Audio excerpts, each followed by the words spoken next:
मेरे प्यारे छात्रों, मैं नवनीत सिन्हा आज आप लोगों के बीच में हाजिर हूँ ज्योमेट्री के सबसे महत्वपूर्ण सेक्शन से। क्योंकि ज्योमेट्री में 20 नंबर से क्वेश्चन पूछे जाते हैं, उसमें सबसे पहला जो सेक्शन का चैप्टर है 6.1 बिहार बोर्ड के छात्रों के लिए है।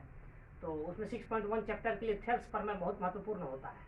तो थेल्स प्रमेय जो है वो बेसिकली 2 पार्ट में होते हैं। विद्यार्थी को मैं समझा दूँ, थेल्स का जो प्रमेय है उसे एक लोम नाम से जाना जाता है, एक विलोम नाम से जाना जाता है। ठीक है, ये चीज़ हमेशा ध्यान रखिएगा। कोई भी प्रमेय जो है, थ्योरम यानी कोई भी कथन जो सिद्ध किया हुआ कथन, जिसको प्रमेयिका या प्रमेय कहते हैं, उसके 2 तरह के चीज़ होते हैं। जैसे गणित में प्लस होता है, उसका उल्टा माइनस होता है, ठीक उसी प्रकार से थेल्स में लोम होता है और विलोम होता है। तो थेल्स प्रमेय जो मेन लोग कहता है उसको लोम कहा जाता है, और उसके उलट जो है उसको विलोम प्रमेय कहा जाता है। तो आज थेल्स प्रमेय लोम की चर्चा हम लोग करने वाले हैं। यहाँ मैंने बोर्ड पर लिखा है थेल्स प्रमेय लोम का जो सिद्ध करने का है कथन। यदि किसी त्रिभुज, ये सबसे इंपॉर्टेंट थ्योरम है, आप लोगों को ध्यान रखना है। इससे 5 नंबर रिलेट होते हैं। अब चूंकि नंबरिंग वाइज कम हो गया तो इसमें 3 नंबर भी आते हैं जनरली, लेकिन ये द्वितीय प्रश्न में 5 नंबर में रहता है। तो थ्योरम है, यदि किसी त्रिभुज की किसी भुजा के समांतर कोई रेखा खींची जाए तो वह रेखा त्रिभुज के शेष 2 भुजाओं को समानुपाती खंडों में विभाजित करती है। समानुपाती खंडों मतलब एक ही अनुपात में। तो अब इसमें क्या है कि इसको पढ़ के डायरेक्शन, थ्योरम का सबसे महत्वपूर्ण बेसिक चीज होता है, इसका जो हम लोग फार्मूला लिखा हुआ उसके चीज पर फोकस करना है। तो यहाँ देखिए, यदि किसी त्रिभुज, तो अब इसके लिए हमको त्रिभुज बनाना है। त्रिभुज का नाम नहीं दिया तो त्रिभुज बना लेंगे हम लोग। त्रिभुज बना लिए, इसका नामांकन कर देंगे ABC।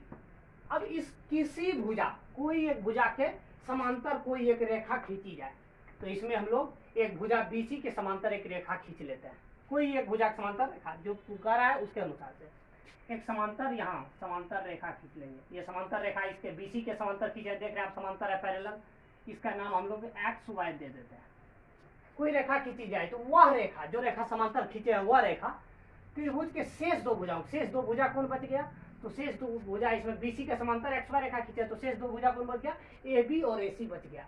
तो कह रहा है कि सिद्ध करके दिखाना कि यह AB और AC को वह रेखा जो समांतर खींचे हैं, कौन रेखा, तो XY, वह समानुपाती खंडों में, यानी समानुपाती मतलब होता है समान अनुपात, एक ही अनुपात विभाजित कर दिया। अर्थात इसका 2 खंड देख रहे हैं आप लोग, लिख रहा होगा x जो है 2 खंड AB को कर रहा हुआ है AC को। तो सिद्ध करना है AX बटे XB बराबर AY बटे YC, यानी दोनों का अनुपात बराबर होना चाहिए। ठीक है, तो जो अब हम लोग बताए आपको, जैसे फिगर बनाए ABC त्रिभुज, उसके समांतर BC के समांतर XY रेखा खींचा, उसको मैटर में लिखना है। क्योंकि मैटर इंपॉर्टेंट होता है, मैटर में इसमें 2 नंबर आता है।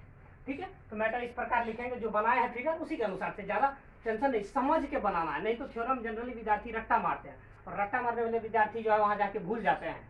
ठीक है, तो ये ध्यान रखना आप लोगों को। तो जो फिगर बनाया उसके अनुसार से सॉल्यूशन, माना कि ABC एक क्या बनाए थे, त्रिभुज बनाए थे, और त्रिभुज का नामकरण नहीं है तो एक, माना कि ABC एक त्रिभुज है। उसके बाद क्या किए, जिसमें भुजा BC, एक भुजा BC समांतर XY रेखा खींची गई है, जिसमें भुजा BC के समांतर XY रेखा खींची गई है। ठीक, यहां तक हो गया। BC के समांतर XY रेखा खींची गई है, तो सिद्ध करना है कि, उसके आगे कुछ नहीं दिया हुआ था, तो सिद्ध करना है कि समानुपाती खंडों में, अर्थात AX बटे XB बराबर AY बटे YC। ठीक, अब इसमें सबसे महत्वपूर्ण सेक्शन होता है ज्योमेट्री का कंस्ट्रक्शन, जिसको हम लोग स्ट्रक्चर भी कह सकते हैं या बनावट कह सकते हैं। तो हम लोग बनावट लिखेंगे, बनावट में दोनों को मिला देंगे, यानी BY और CX को मिला देंगे। BY और CX को मिलाया तो बनावट का चीज डैश डैश से लिया जाता है।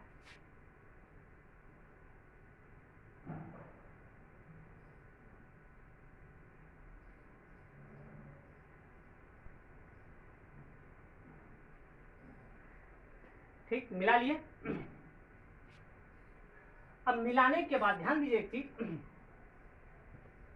कि इसमें जो है, देखिए एक चीज कि 2 त्रिभुज बन रहे हैं मिलाने से, बी एक्स वाई और सी एक्स वाई, दो त्रिभुज, ये दोनों त्रिभुज सर्वांगसम हो जाएंगे, जो मैं बनावट में ही लिखने वाला हूँ। त्रिभुज बी एक्स वाई सर्वांगसम त्रिभुज सी एक्स वाई। अब सर्वांगसम क्यों होगा उसका बेस मैं दे रहा हूँ, क्योंकि मैं जो बता रहा हूँ आपको ये सबसे आसान भाषा में है और सबसे सरल भाषा में, जो आप आसानी से सीख सकते हो, रटने की कोई जरूरत नहीं। अब सर्वांगसम क्यों हुआ ये देखिए, क्योंकि हम जानते हैं कि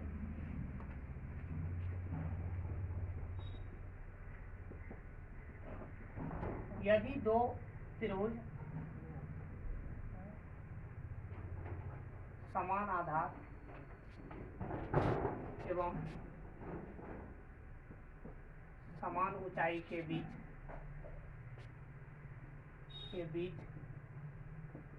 स्थित हो तो वे दोनों त्रिभुज आपस में सर्वांगसम होंगे। ठीक, क्या लिखे हैं, हम जानते हैं यदि दो त्रिभुज समान आधार समान ऊंचाई, ये जो B X Y C X Y सर्वांगसम हुआ क्यों हुआ, तो देखिए बी एक्स वाई और सी एक्स वाई समान आधार समान ऊंचाई के बीच है। ये जो आप देखिए ये बेस पॉइंट इसका और ऊंचाई सेम डिस्टेंस पर है, इसलिए समान आधार और समान ऊंचाई के बीच कोई भी दो त्रिभुज है वो दोनों त्रिभुज सर्वांगसम होंगे, इसलिए दोनों त्रिभुज सर्वांगसम हो गया। अब आते हैं प्रमाण। प्रमाण देखिए ऊपर से आएंगे, ऊपर एक कॉमन त्रिभुज है जो दोनों के लिए काम करेगा। ए एक्स वाई जो त्रिभुज है वो बी एक्स वाई के लिए भी कॉमन होगा, ध्यान रखिएगा, और ए एक्स वाई जो है सी एक्स वाई के लिए भी कॉमन होगा। तो पहले हम लोग ऊपर ए एक्स वाई का क्षेत्रफल निकालते हैं। त्रिभुज ए एक्स वाई का क्षेत्रफल प्रमाण में, तो त्रिभुज का क्षेत्रफल जो समान फार्मूला होता है 1/2 गुना आधार गुना ऊंचाई, 1/2। देखिए इसका जो है सबसे बेसिक पॉइंट जो है ये बेसिकली आधार के लिए है। तो देखिए आधार इसमें क्या है ए एक्स, तो एक्स इंटू ऊंचाई, ऊंचाई इसमें नहीं दिया हुआ तो ऊंचाई इसका कैंसिल हो जाएगा, यानी ऊंचाई हम लोग लिख सकते हैं, यहाँ पे ऊंचाई एच लिख देंगे, कैंसिल नहीं हुआ, ऊंचाई लिख देंगे। उसके बाद त्रिभुज एक्स वाई के नीचे जो इस साइड का त्रिभुज है त्रिभुज बी एक्स वाई, उसका निकालेंगे। त्रिभुज बी एक्स वाई का क्षेत्रफल, फॉर्मूला एक जगह लिखा हुआ, अब लिखने की जरूरत नहीं, उसी पर बैठाना। 1/2 इंटू इसके लिए आधार क्या हो जाएगा इस साइड, जैसे उसमें ए एक्स लिए तो इसमें क्या हो जाएगा बी एक्स इंटू ऊंचाई। अब देखिए दोनों को चूंकि समानुपाती खंडों में विभाजित करना है, एक अनुपात में सिद्ध करके दिखाना, इसलिए इसका प्रोपोर्शन अनुपात निकाल देंगे। इसलिए त्रिभुज ए एक्स वाई का क्षेत्रफल बटे त्रिभुज बी एक्स वाई का क्षेत्रफल 1/2 इंटू ए एक्स इंटू ऊंचाई, 1/2 इंटू बी एक्स इंटू ऊंचाई। ये एक्स जैसा इंटू लग रहा है इसलिए इसको हम लोग ऐसा लिख देते हैं। तो ऊंचाई ऊंचाई कैंसिल, हाफ हाफ कैंसिल, तो क्या बच गया त्रिभुज ए एक्स वाई का क्षेत्रफल बटे त्रिभुज बी एक्स वाई का क्षेत्रफल।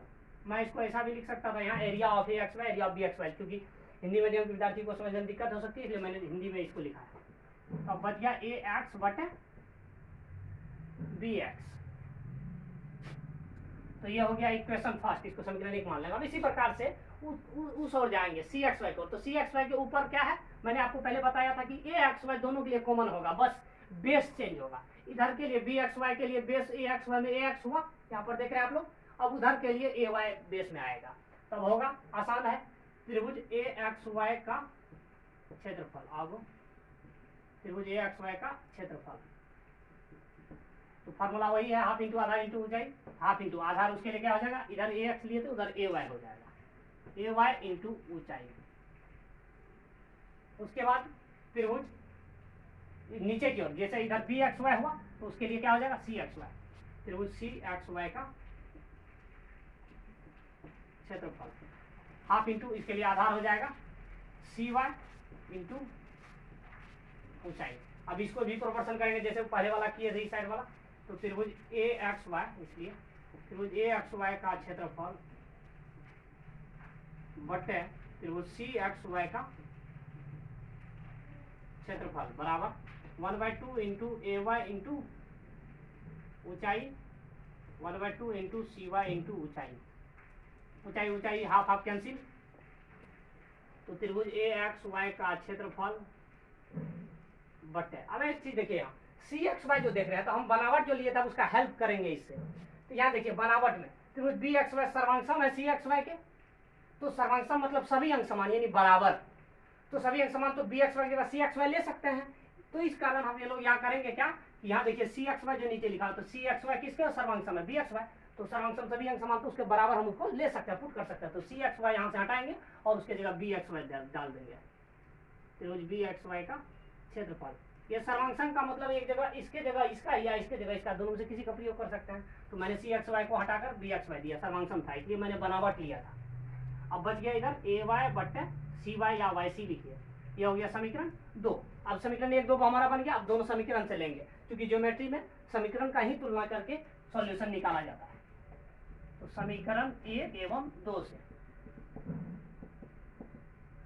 समीकरण 1 2 का देखिए, समीकरण 1 का लेफ्ट हैंड साइड देखिए, समीकरण इसमें जो ज्योमेट्री में होता है कोई एक समीकरण, इस स्थिति में समीकरण का जो दो समीकरण जो होंगे उसमें कोई एक पक्ष या तो बायां या दायां पक्ष बराबर होगा। अगर बायां पक्ष बराबर होगा तो बायां पक्ष कैंसिल हो जाएगा, दायां पक्ष इक्वल हो जाएगा। अगर दायां पक्ष बराबर होगा तो वो कैंसिल हो जाएगा और बायां पक्ष बराबर हो जाएगा। तो यहाँ देखिए समीकरण 1 का बायां पक्ष एक्स वाई क्षेत्रफल बटे बी एक्स वाई क्षेत्रफल है, और त्रिभुज ये इसमें समीकरण 2 में त्रिभुज एक्स वाई क्षेत्रफल बटे बी एक्स वाई क्षेत्रफल है। तो दोनों समीकरण का पार्ट बायां पक्ष बराबर है, इसलिए ऑब्वियसली बायां पक्ष कट जाएगा और दायां पक्ष बराबर हो जाएगा। तो समीकरण 1 का दायां पक्ष क्या है, ये एक्स बटे एक्स बी या बी एक्स दोनों लिख सकते हैं बराबर, इसका 2 है क्या बराबर हो जाएगा, क्योंकि समीकरण का बायां पक्ष बराबर है, तो दायां पक्ष बराबर होगा तो बराबर ए वाई बटे वाई सी, जो कि समानुपाती खंड में विभाजित करने का इरादा देखिए आ गया, यही सिद्ध करना था, ए एक्स बटे एक्स बी और ए वाई बटे वाई सी, तो गया प्रूव्ड। ये मैंने आसान भाषा में आपको समझाया, बहुत सरल भाषा में, और इसी ढंग से मैं आगे भी बताता रहूंगा। अब अगले पड़ाव में अगले वीडियो में थेल्स विलोम की चर्चा आपसे करूंगा। आप इसको जहां दिख रही हो वीडियो पॉज करके देख सकते हैं। धन्यवाद। जय हिंद, जय भारत।